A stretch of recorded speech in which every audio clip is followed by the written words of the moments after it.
Welcome all of you to my video. In this video we are going to see chapter 8 statistics and probability, example 8.11. 48 students were asked to write a total number of hours per week they spent on watching television. With this information find a standard deviation of hours spent for watching television. So பாருங்க,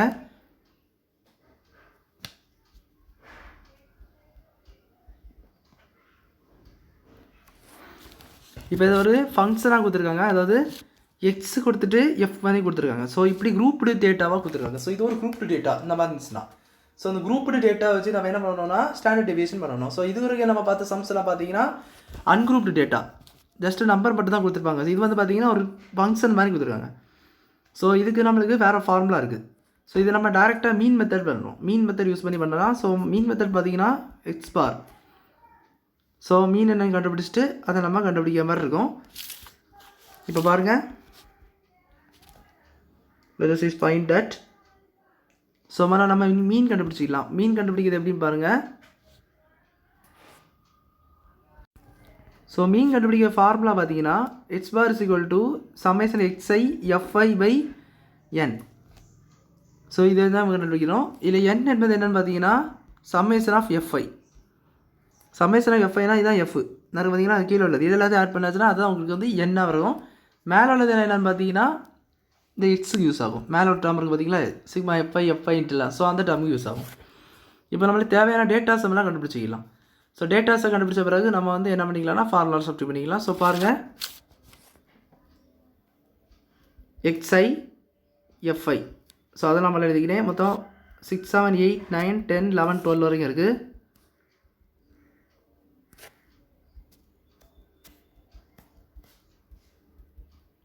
கீழே என்ன வரணும் உங்களுக்கு வந்து நான் answer போடுறேன். இது பார்த்தீங்கன்னா எக்ஸ் போட்டாச்சு. இப்போ எஃப் நம்ம போடலாம்.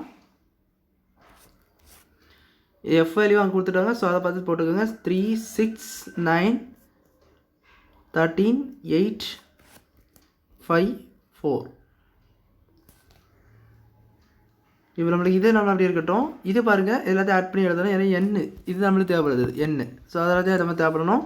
ஸோ 3 + 6 9 9 + 9 18 18 + 13 18 + 13 எவ்வளோ பார்த்தீங்கன்னா 31 31 + 8 39 39 + 5 43 43 + 4 44 44 + 4 வந்து 48. ஸோ எண் வந்து உங்களுக்கு 48 அப்படி வருது. இப்போ எக்ஸ்ஐ எஃப்ஐன்னு ஒரு டேர்ம் வரும். எக்ஸ்ஐ எஃப்ஐ என்னாச்சுன்னா மல்டிப்ளை பண்ணி எழுதணும். அது ரெண்டத்தையும் ஓப்பனா சொல்லி மல்டிப்ளை பண்ணுங்க. 6 3 are 18 7 6 are 42 8 9 are 72 9 10 are 117 10 8 are 80 11 5 are 55 and 12 4 are 48. So இதே நம்ம வந்து சம்மேஷன் பண்ணணும். இதே சம்மேஷன் பண்ணி எழுதுறது இதில் வரும்.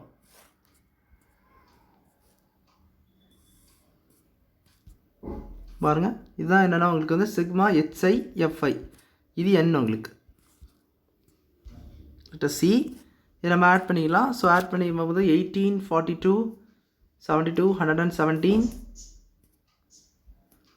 தென் 80 55 தென் பார்த்தீங்கன்னா 48 ஆட் பண்ணிக்கலாம். 8 + 2 10 10 + 2 12 12 + 7 19 19 + 5 24 24 + 8 32 3 + 1 4 4 + 4 8 8 + 8 17 15 15 + 1 16 16 + 8 24 24 + 5 வந்து உங்களுக்கு 29 29 + 4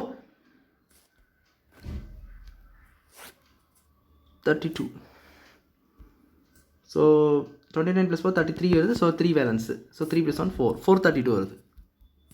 ஸோ அந்த சம்மேஷனுடைய வேல்யூ வந்து 432. எதுனா இதனுடைய சம்மேஷன். ஸோ லாஸ்ட் எழுதாமல் இதனுடைய சம்மேஷன்னே நினச்சிக்கோங்க நீங்கள். இப்போ பாருங்கள், டிஐ அப்படின்னு ஒரு டேர்ம் கண்டுபிடிக்கணும். ஸோ டிஐ எதுக்காகனா நம்மளுக்கு வந்து ஸ்டாண்டர்ட் டெவியேஷன் அந்த ஃபார்முலா இருக்குது. ஸோ ஸ்டாண்டர்ட் டெவியேஷனுடைய ஃபார்முலா இங்கே பாருங்கள், is equal to sigma is equal to summation fi di square by capital N the whole root. So இதுதான் அவங்களுக்கு வந்து ஸ்டாண்டர்ட் டெவியேஷனுடைய ஃபார்முலா. ஸோ இதை இது கண்டுபிடிக்கணும்னா நம்மளுக்கு வந்து இந்த டிஐ என்பது தேவை. ஸோ எக்ஸ்ஐ மைனஸ் எக்ஸ் பார். ஸோ மீன் மெத்தட்னாலே நம்ம டேர்மை நம்ம யூஸ் பண்ணி ஆகணும். ஸோ 6 மைனஸ் இது எக்ஸ்ஐ மைனஸ் எக்ஸ் பார். ஸோ எக்ஸ் பார் நம்ம வந்து கண்டுபிடிக்கணும். ஸோ எக்ஸ் பார் நம்ம கண்டுபிடிச்சா தான் அதை நம்ம வந்து கண்டுபிடிக்கணும். ஸோ எக்ஸ் பாருக்கு வந்து இந்த டேர்ம் நம்மளுக்கு தேவை. ஸோ எக்ஸ் பாரை நம்ம கண்டுபிடிச்சிக்கலாம். எக்ஸ் பார் பாருங்கள், நான் இங்கே கண்டுபிடிக்கிறேன். x bar is equal to sigma xi, இது summation xi fi என்னது 432. ஸோ 432 ஃபார்முலா அது பாருங்க xi fi by n. So that is equal to 432 by capital N. capital N என்ன கிடச்சி உங்களுக்கு ஃபஸ்ட்டில் கிடச்சி 48. ஸோ இதை நம்ம கேன்சல் பண்ணிக்கலாம். ஸோ இன் டேர்ம்ஸ் ஆஃப் என்ன கேன்சல் பண்ணிட்டோன்னா ஃபஸ்ட்டு நம்ம இது 8 லெவலில் கேன்சல் பண்ணலாம் 6 ஆயிரும். இது 8 லெவலில் கேன்சல் ஆகுமான்னு பாருங்கள். ஸோ 5 வரும் 3 பேலன்ஸ் 4 54 அண்ட் இது பார்த்தீங்கன்னா 9 வரும். ஸோ மீன் வந்து உங்களுக்கு 9 கிடச்சிருக்கு. xi என்பது என்னது உங்களுக்கு x டேஷ் என்பது உங்களுக்கு வந்து 9 கிடச்சிருக்கு. ஸோ 9 கிடச்சிருக்குன்னா நம்ம வந்து இதை வச்சு அதை செப்பரேட் பண்ணணும். ஏன்னா பாருங்கள் xi மைனஸ் x பார் 9. ஸோ 6 minus 9 minus 3, 7 minus 9 வந்து -2, 8 minus 1 -1. ஸோ அப்படி 9 minus 9 0, 10 minus 9 1 2 3 அவ்வளோதான். இதெல்லாம் சம்மேஷன் பண்ணிங்கன்னா 0 தான் வரும் di. ஸோ இது சம்மேஷன் di. இப்போ di ஸ்கொயர் கண்டுபிடிங்க. di ஸ்கொயர் கண்டுபிடிச்சிட்டு fi di ஸ்கொயர் கண்டுபிடிக்கிறோம். ஸோ அதுதான் நம்ம சம்மேஷனுக்கு தேவையானது, இந்த ஃபார்முலா தேவையானது. ஸோ இதில் தான் கண்டுபிடிங்க. ஸோ ஸ்கொயர் பண்ணிக்கோங்க 9410149. ஸோ இது நம்ம மல்டிபிள் பண்ணிக்கலாம். So fi into di, fi என்ன இருக்குது, di எங்கே இருக்குது, என்ன இருக்குது, 3 9s are 27, 6 into 4 24, 9 into 1 9, 0 into 0 0 தான், தென் 32 into 0 இருக்குது. அடுத்து பார்த்தீங்கன்னா 8 into 1 8, 5 into 4 20 and 9 4 into 9 36. So இதில் ஆட் பண்ணிக்கலாம். ஆட் பண்ணுற பாருங்கள் 27 24 9 0 8 20 36.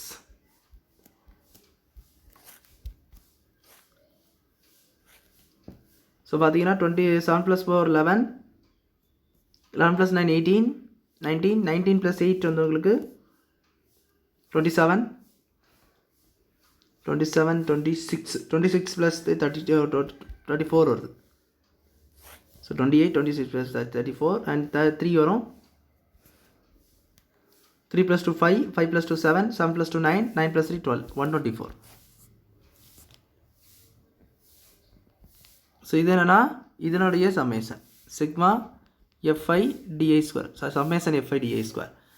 ஸோ அதுதான் இந்த 124. இப்போ நம்ம இதை சம்மேஷன் கண்டுபிடிச்சிக்கலாம். பார்த்தீங்கன்னா fi di ஸ்கொயர். ஸோ அது வந்து 124 அண்ட் n வந்து என்ன வந்துச்சுன்னா 148 கிடச்சி. ஸோ இதை நம்ம கேன்சல் பண்ணிக்கலாம். இன் டர்ம்ஸ் ஆஃப் 6 டேபிளில் நம்ம கேன்சல் பண்ணலாம். ஸோ 8 டேபிளில் கேன்சல் பண்ணிங்கன்னா இது வந்து 6 வரும். இது பார்த்தீங்கன்னா 8 டேபிளில் கேன்சல் பண்ணுங்கள் 4 பேலன்ஸ். ஸோ பார்த்தீங்கன்னா போகாது. நம்ம இப்போ என்ன பண்ணலாம்னா வேறு டேபிளில் கேன்சல் பண்ணலாம். ஸோ ஜஸ்ட் போடுவோம். ஸோ இது வந்து 4 பேலன்ஸ் இருக்குது 1 4 பேலன்ஸ் இருந்தால் என்ன வரும் உங்களுக்கு 8 5 40. So 15.5 into 2. So 15.5 divided by 6 பார்த்தீங்கன்னா 2.58 வரும். அண்ட் இது வந்து ரூட் எடுத்திங்கன்னா அதாவது ஸ்கொயர் ரூட் பண்ணிங்கன்னா 1.6 கிடைக்கும். ஸோ இதுதான் அவங்க ஸ்டாண்டர்ட் டிவியேஷன். ஸோ ரொம்ப ஈஸி தான். ஃபஸ்ட்டு குரூப் 2 டேட்டாவில் உள்ள HCF என்னன்னு சொல்லிட்டு கரெக்டாக எழுதிக்கோங்க. தென் ஃபஸ்ட்டு மீன் கண்டுபிடிக்கணும். மீன் என்பது h dash is equal to sigma xi fi by n. இது n என்பது எப்படின்னா சம்மேஷன் ஆஃப் fi. fi உடைய சம் தான் f. இந்த f அவ்வளோது சம்மன் ஆச்சுன்னா அது உங்களுக்கு இந்த n கிடச்சிரும்.